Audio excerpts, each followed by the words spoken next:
Lalo kung ilang henerasyon na pasalin-salin ito.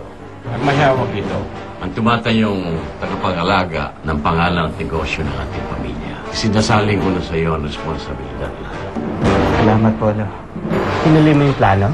Basta uminom lang tayo. Dahil umpisa na ito ng maliligayang araw natin. Malapit nang matapos ang kabilugan naman.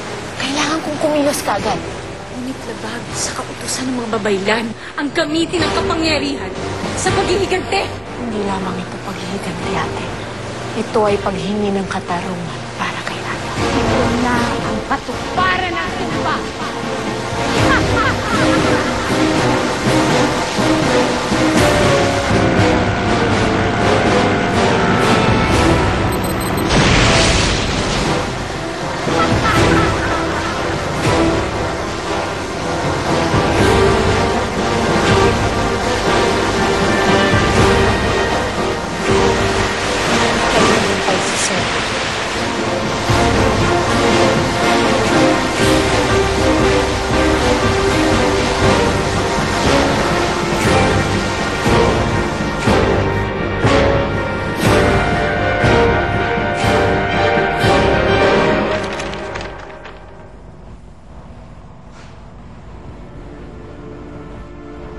Anong ginagawa ko dito?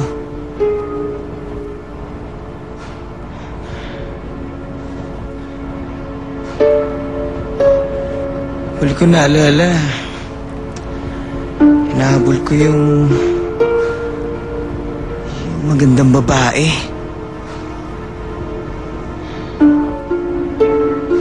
Tol, may nakita ka bang chick na dumaan dito?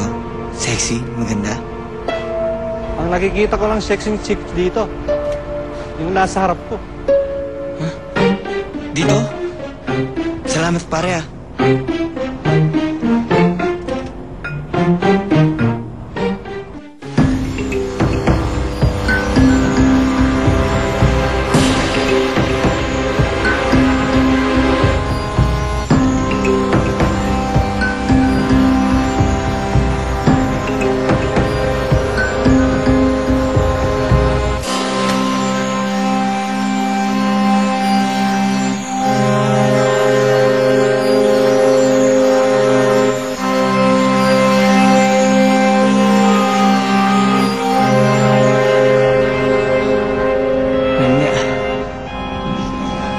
Imagination ko lang yan.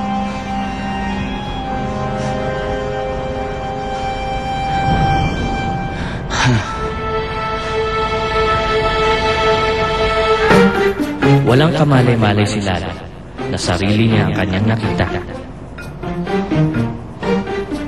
Miss? Salamat.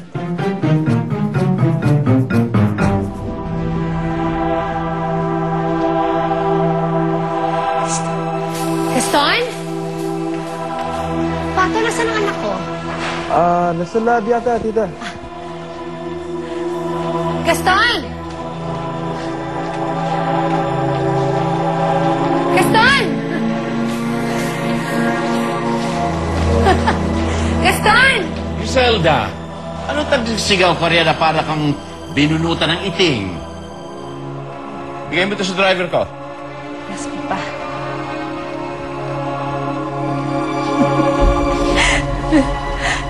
Gaston! Ada, sa wakas ay naipaghiganti na kita. Pagbabayaran niya ng lalaking yun ang ginawa niya sa'yo. Bukas, wala nang matitira ni isang bakas ng pagkalalaki sa kanya. Dahil pati ang boses niya, mabubura.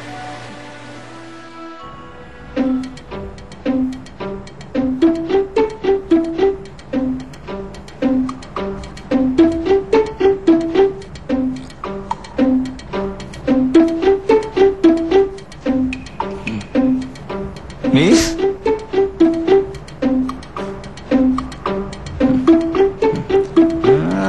Gusto mo maglaro, ha?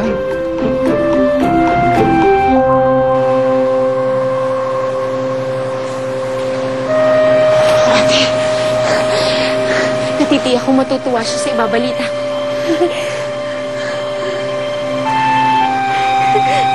Ate!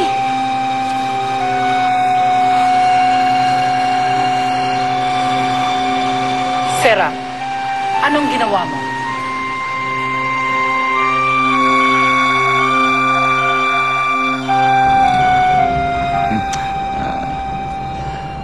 Eto ba trip mo? Gusto mo akong panoorin? Baka magulat ka lang rito.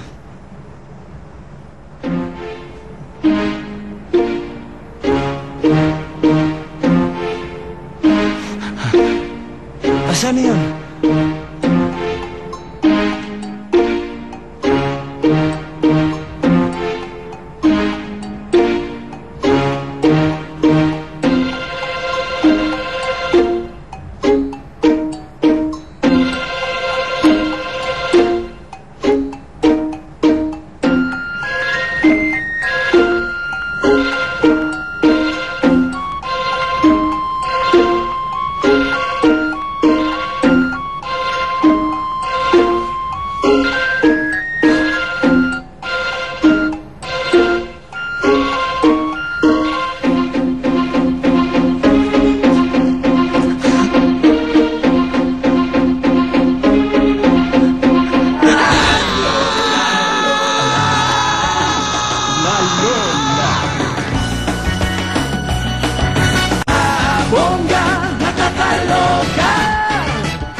Beautiful. Yes, I am.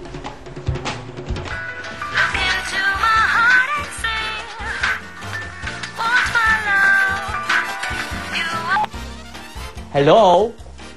Oo, bakla papunta na. Ito, nagmamadali na nga. Ilista mo na yung pangalan ko, ha? Oh, Miss Venezuela. Ha? Meron na? Miss Puerto Rico.